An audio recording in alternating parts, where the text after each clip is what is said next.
Hello all the crazy people out there, my name is Dragonite. Welcome back to the Elder Scrolls V Skyrim. Last time we took a bit of a tour around the city of Whiterun without really accomplishing much, at least not by way of story, but that's okay. I might or might not do something similar when we reach the other cities. It seemed like an important thing to do for the first city in the game, just in case anybody didn't know, like, vaguely how to find the way around. But today we're going to be heading off to Bleak Falls Barrow and continuing with the main story. I don't know why I am walking instead of just fast traveling.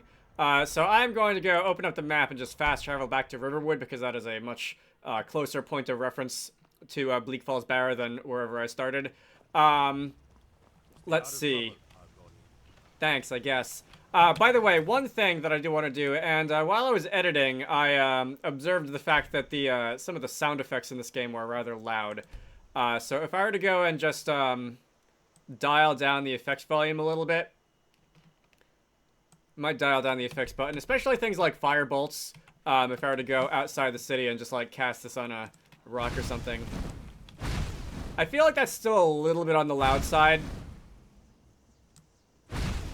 I might reduce the effects volume just a little bit more. Where is settings? Not controls. Settings, audio.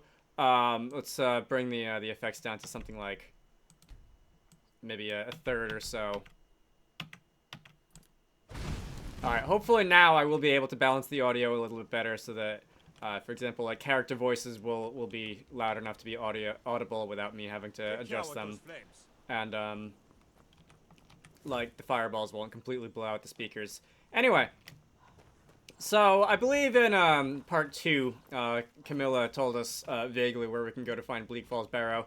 And that is a location that we will need to go for both the main quest to get the Dragonstone for Farengar, and also for the Golden Claw quest for the Riverwood Trader. And they're going to pretty closely intersect each other, and I will just go and knock both of them out at once. I mentioned earlier that you can kind of do this out of order. You can go into Bleak Falls Barrow, you can get the Dragonstone before Farengar actually asks you to. Hello! Alright, who's a good dog? Not you. Should I, like, loot the wolf pelts off the wolves? They don't take up a lot of space in my inventory, carry weight, rather, and they are useful in their own right, so I might at least grab a couple of them whenever I see a wolf that tries to eat my face. Alright. You can do this Bleak Falls Barrow dungeon before Farengar asks you to, and if you do that, he'll just vaguely remark on it and continue the quest basically as soon as he gives it to you, without you actually having to go out and do anything. So, let's see, if I run up the mountain, it's going to start getting a little bit colder and snowier, which is just what I need right now, being in the middle of December as I record this and being 4 times weak to ice and whatever. There's on the side of the road, and this isn't like actually where I have to go. That's power. But they got that secret magic. Can turn wood to gold. Yeah. Wish I could turn wood to gold. Alright, something about transmutation. What do you have to say? Alright, you have to, you are going to greet me with the receiving end of that great sword. I think I am, there you go, thank you very much.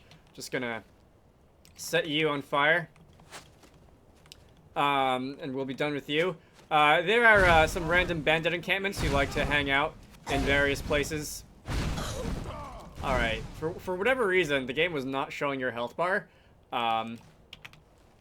It was showing the health bar of the guy behind you, and it just kind of had to hope that your HP was actually going down. Anyway, bandits will show up like this. They will generally greet you by trying to murder you, as one does. And, that's alright. We know how to deal with those guys. They're not too difficult. I'm just going to run up this way. There should be a treasure chest as a reward for murdering a bunch of guys. And possibly some other things. A barrel, flour, if you are interested in cooking, which I am not, you could take that. Cooking really isn't very useful in this game. So one of the things I always have to get used to whenever I sit down and play like a Fallout game or something is that, at least in Fallout 4, which is the one that I played by far the most of, cooking is actually pretty good, and you can craft some pretty useful items by cooking. But that's really not true in Skyrim. The good healing items in Skyrim are pretty much all going to be potions, which you can craft. And I guess the analog to potion crafting, alchemy, and Fallout would be like drugs and chemicals and stuff, which serve a slightly different purpose than HP restoration. And I think I was complaining about this earlier. Cooking in Skyrim, most of even the really good items that you can cook at a stove in this game are just gonna heal like 10, 15 HP maybe. Hey. Whereas a really good potion will restore like 100 HP or 150 HP. So it's really almost not worth the inventory carry weight. Anyway, we've officially walked within the boundaries of Bleak Falls Barrow and made our little discovery. There are some more bandits up here. I am going to go and set you on fire. Hello. Destruction is going to increase to 18. You are almost dead. You are dead. There's someone shooting me with arrows again. I'm just going to go and see if anybody's got any like potions or gold or anything like that. Let's see. I think are you the last bandit up here? Am I actually playing on expert difficulty as I had intended? Because I feel like those guys did not last very long. Let me just go back and check gameplay settings. I am apparently playing on expert difficulty. Do I have some kind of buff on my magic that I'm not remembering right now? Oh, whatever. I'm sure it'll get a lot more intense once we get into the later stages of, for example, this dungeon.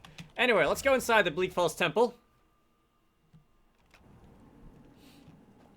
Alright, so we see some bandits down there, and I did say that I would occasionally give myself a opportunity for stealth archers, whenever basically I feel like it, which is going to be occasionally, but not very often. So if I crouch here, if you walk closer, you can actually hear what they're saying, which I might try to do. That dark elf wants to go on ahead, let him. Better than us risking our necks. What if Arbel doesn't come back? I want my share from that clone. Just shut it. Keep an eye out for trouble. Alright, so I'm not close enough to actually get the dialogue subtitles, and I don't know how close I can get without alerting them of my presence, but they are just going to banter a little bit about, I should probably hit the favorite button on this flame spell, because I feel like I'm going to be going back to it a lot. You can hear a little bit of banter, maybe a little bit of the backstory of what exactly this dungeon is about. Something about Arvel, who has a treasure that those two want a share of. We will, of course, be meeting Arvel in due time. Let's see. There's a lot of dead bodies here. I don't know. These bandits don't seem very good at cleaning up after themselves. There's also some dead rats. These skeevers here. You can loot a skeever tail from them, which is an alchemy ingredient. Guess I'll grab some of those. Those are sometimes useful for alchemy, and we can. They don't take up very much carry weight. All right. There is a treasure chest over here. Let's see. There's a cooking spit, but no like pot on it, so I can't actually cook anything here. That's fine. This treasure chest has a lock on it. Let me just go and try and fuss around a little bit. And there we go. Scroll of Firestorm. Interesting. So that's basically a very powerful spell in item form. Single use. You can charge up a Scroll of Firestorm and do a very big fiery explosion, as you probably could guess from a name like that. Alright. These burial urns occasionally have useful things in them. Not always. Those two are empty. Not going to waste any time there. Let's see. It is dark in here. Again, if I can find a torch, I'll equip it just so that I can get a little bit more light. Not something that I often do in Skyrim. Mostly out of, like, impatience more than anything else. And the darkness doesn't bother me that much. But I do notice oftentimes on recordings of games that the brightness is going to be a little bit... It's going to be perceived as a little bit lower than what it would be if I was actually playing. Let's see. There's another guy there. Do I want a stealth archer? Alright, well, he's got a torch. I'm just going to watch him. This can be a little bit of an educational experience.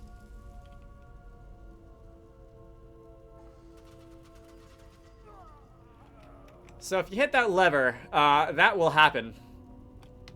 That was probably honestly more useful than actually just, yeah, I can just grab your torch. That was probably honestly more useful than actually engaging him in fight. So yeah, if you hit the lever, you're going to be shot by arrows. They will damage you if they hit you. Not a lot. This guy was being a little bit overly dramatic by, like, falling over dead.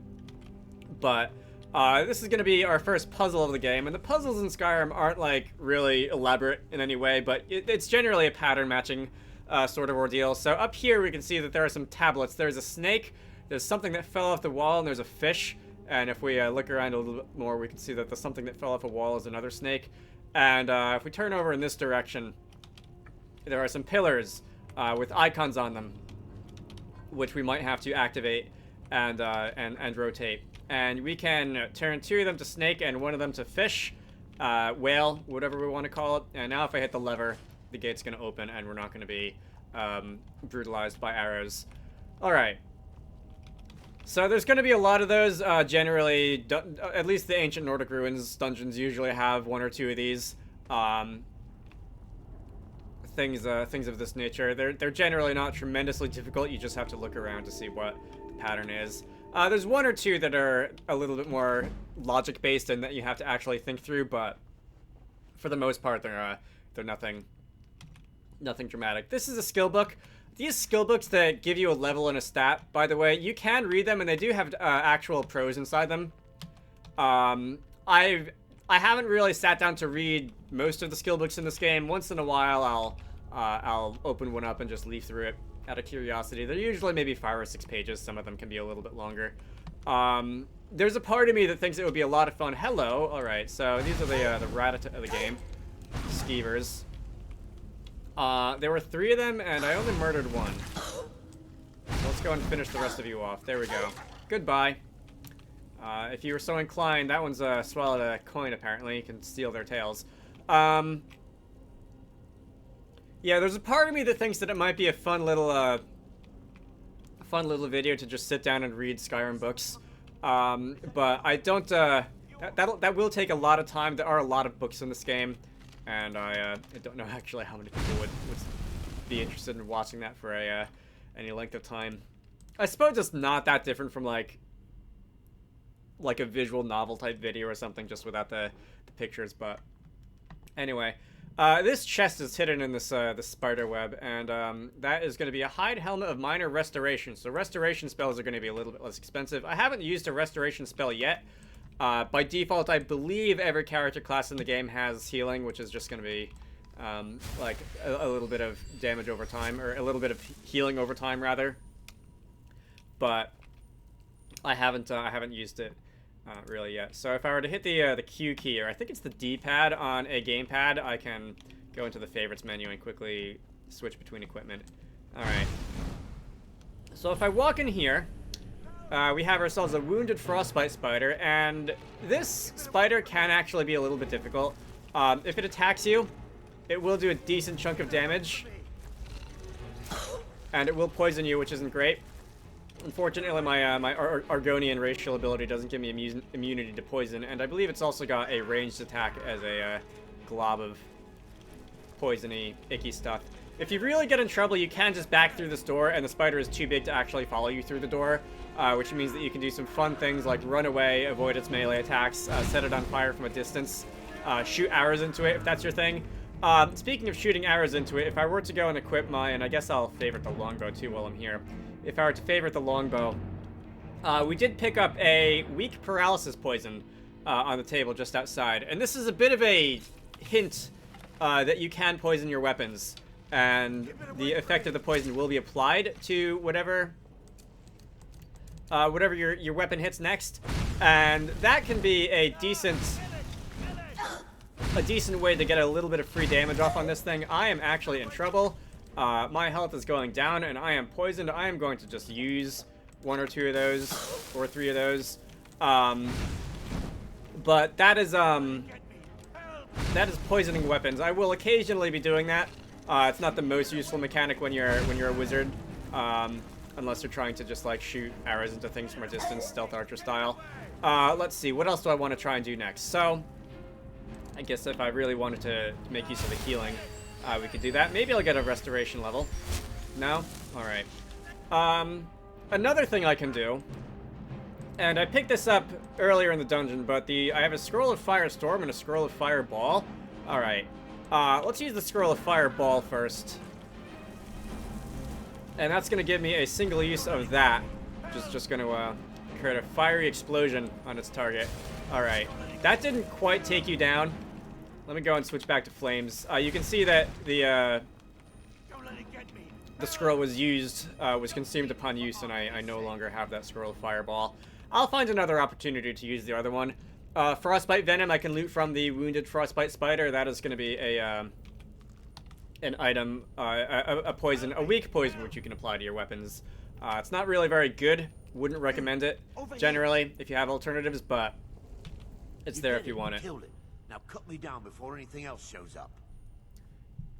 What's this about a golden claw? Yes, the claw. I know how it works. The claw, the markings, the door in the Hall of Stories. I know how they all fit together. Help me down and I'll show you. You won't believe the power the Nords have hidden there. So I can just do what he says, or I can not do what he says. Look like I can move? You have to cut me down first. Yeah, so you can do what he says, or you can not do what he says. It doesn't really matter. If I just cut you down by attacking the spider webs, you gonna share your treasure with me? You fool! Why should I share the treasure with anyone? That's a no. So he's gonna run off ahead. I'm just gonna go and grab that common soul gem. I don't really feel like checking every single one of these urns. If I follow Arvel the Swift over here, we can see that he's gonna run ahead, and he's gonna get into a fight with some zombies. And this isn't my preferred introduction to these Draugr guys, but Draugr are, for lack of better words, zombies. They are going to be the primarily undead. Well, I guess there's also skeletons and stuff, but zombies Draugr are the most common undead entities who you might run into, particularly in Nordic ruins. And they'll try and murder you, as a lot of things in this game will do. You can try and murder them back, set them on fire, hit them with swords, that sort of thing. If you're really into the stealth archer thing, you saw when they got up, that is an orichalcum ingot, which is a metal used for crafting certain items that we will be perhaps doing later in the game. If you're interested in the stealth archer sort of thing, the Draugr will start out, at least around here, basically sleeping on these shelves in the catacomb ruin place sort of things, and you can sneak up on them. And you can stealth them, stealth attack them, do some bonus damage, get some sneak experience, that kind of thing. I am generally not going to be doing that in this game, but I would be making a big mistake if I didn't just mention it. So if I search Arvel the Swift after he got murdered by these Draugr over here, you can just kill him on your own, by the way. It's 6 of one, half dozen of the other. He ends up dead, you can take the claw. We can loot that off his body, and that's going to be the golden claw, indeed, that Lucan Valerius was asking for back in Riverwood. We've also got Arvel's journal, and if you actually read that, I know I said I didn't read a ton of books in this game, but that's going to give you a little bit of backstory on exactly what happened. My fingers are trembling. The golden claw is finally in my hands, and with it, the power of the ancient Nordic heroes. That fool Lucan Valerius had no idea that his favorite store decoration was actually the key to Bleak Falls Barrow. Now I just need to get to the Hall of Stories and unlock the door. The legend says that there is a test that Nords put in place to keep the unworthy away, but that when you have the golden claw, the solution is in the palm of your hands. Alright, that is going to be a little hint as to what you have to do later on in the dungeon if you aren't able to piece it together on your own. So here we have another one of these Draugr just sleeping, and I could stealth archer you. I could also sneak up on you and try to stealth dagger you, I suppose. Let's see if I can do this without being noticed. You can potentially get off a lot of sneak damage there. You are a restless Draugr, which means that you're going to be a little bit stronger than the other ones I've been fighting. I'm just going to go, and you're going to use ice on me. Alright, that's nice. Let's see. You're, do I want to use the Scroll of Firestorm now? I will not use the Scroll of Firestorm now. What healing? Honey Nut Tree? Yeah, 5 points of health. That's not a lot. I've got a couple of potions of minor healing here, I think, so I might as well just go and swallow those right now. And then you're just gonna take a shot at me with your hand axe there. Alright. Bone Meal is another crafting item. If I were to run in here, there's gonna be a couple more. You can sneak attack them if you want. It probably wouldn't be a terrible idea to, like, take these guys on one by one instead of all in a group, but I never was one for waiting patiently in Skyrim or elsewhere. So let's go and just take you down. By the way, do I have a level at my disposal? I do not. Am I getting close to one? I am getting close to one. So if I need free healing at some point, I will have a level that I can just spend and restore my health, magic, and stamina.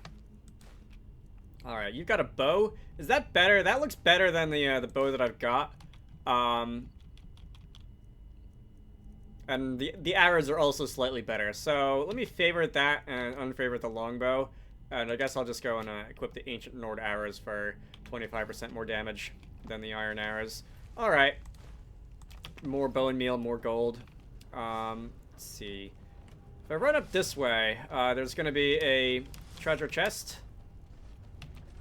If I can get to it with an apprentice lock, if I can unlock it. Let's see, this is going to be a little bit more difficult than the locks that we've found so far. I'm going to have to find a more precise area to put the pick before I can open it. There we go. All right, so weak aversion to fire, which is interesting. I do have a lot of fire spells. That could be a good combination. I don't usually use the poisons that are an aversion to fire or an aversion to shock or an aversion to magic or that kind of thing. Because that, basically the reason that I'm not usually into that is that it would involve a lot of switching between weapons and particular spells in order to make optimal use of them, which I generally don't have the patience for. I might see if I can, like, use that to my advantage at some point in this game, but I'm not really, like, planning on it. Alright. So, my destruction increased to, what was that, 19? And I did indeed get a level from that. I will wait on actually upgrading anything there, just in case I need it. So if I run up over here, we can see that there's some oil on the ground, and if I were to try and play this a little bit cleverly, I could set this on fire. I can also make that lamp, that oil lamp up above, drop by attacking it, and that will cause it to fall and ignite the oil on the ground, which is always very satisfying when you get away with it. Alright, there's another one here who didn't quite make it in time to get incinerated. That's fine. I'm just gonna take care of you on our own. You guys weren't buried with, at least you weren't buried with a lot of gold. Some of the other guys are apparently buried with a little more gold. Let's see. Any other Draugr coming to get me? It doesn't look like it. At least not over here. Let's see. How far, Bleak Falls Barrow isn't a long dungeon. If I hurry, I might be able to get through it in a single video, but that would probably depend on me, like, not wasting a lot of time stopping and smelling the roses, that kind of thing. Which I don't know if I'll do. Because I think early in the game I will be stopping to try to explain a lot of stuff. Steel Nordic Gauntlets. So that is going to be a better glove type, better gauntlet type than whatever I've got. Potion of Destruction. Destruction spells are 20% stronger for 60 seconds. That's not a bad thing to have. Let me actually see. So later in the game, there are advantages to basically matching your armor. Oh, do I not have gloves at all? I guess I don't. Alright, I'll just equip those. Later in the game, there are perks that give you advantages if you match your armor types. So if you put on, like, a full set of light armor or a full set of, like, light Imperial armor, you'll get a defense bonus. But right now, I don't have any of that, so I will just be mixing and matching until I unlock some of those.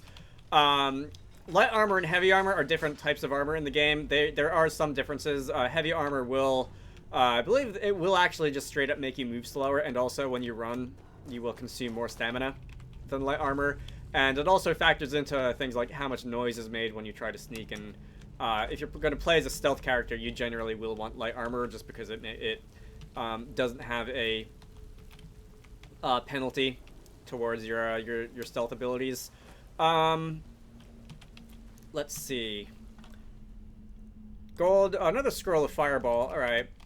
I'll try to make use of my scrolls of fireball. When possible, I would like to use my regular magic because I will get destruction experience from that. I don't think, although I'm not 100% sure, but I don't think you get destruction experience from, like, spells or healing experience from, like, Scrolls of the Guardian Circle or whatever. I might be wrong on that, but in general, I think I'm going to be using the scrolls when I don't have any magicka left and I want to cast a spell. Let's see. Let's go down here. Is there anything? There are some dead bodies, skeletons, skeevers, dead skeevers. You have some bone meal and some gold for me. I've got a decent amount of gold after just doing nothing but basically, like, looting dead bodies in this dungeon. Let's go this way a little bit. Alright, there we go. Gonna get a level in lockpicking from that. Potion of minor healing. Scroll of harmony. So that will pacify nearby enemies up to a certain level. Which can be useful if you're trying to do some crowd control. I don't usually play with the alteration effects like fear and frenzy and calm and that sort of thing. Maybe I should. It might be worth trying to take advantage of that in this game, in this playthrough, but I not really gonna plan on it. Like I said about, for example, trying to be clever about using poisons and weapons and that kind of thing. Alright, so here we have, I wouldn't call it a mini-boss, it's a Restless Draugr. You had a longer reach with that than I thought you were going to. I'm going to try and stand a little bit away from you. Let's see. Yeah, fortunately your wind-up on that big, massive weapon has a decent wind-up time. And if I'm able to see what you're doing fast enough, I should be able to back away before you really are able to swing your weapon and crush some skulls and whatever. So here's another apprentice lock on a chest. Let's see if I'm able to figure this one out. Maybe in this direction? Alright. That one did it. We are going to get some more gold. Minor magicka, not bad to have. Some iron arrows. Won't really be taking those with me. And we can open the door to the Bleak Falls Inner Sanctum. Alright. I've been recording for about 25 minutes. I think I'm gonna end this off here. There's not too much of this dungeon left, but I don't really want the video to go on for like 35 minutes. I think that's a little bit on the long side, so I'm just gonna cut it here, and we'll resume in the next part. There is gonna be plenty of stuff for us to do. So my name is Dragonite. This has been the Elder Scrolls V Skyrim. You should all go check out Wizarducks and the Lost Hat, which is one of the games that I like to work on myself when I'm not doing YouTube stuff. Link to the Steam page can be found down below. I hope you all enjoyed that, and I will see you all later.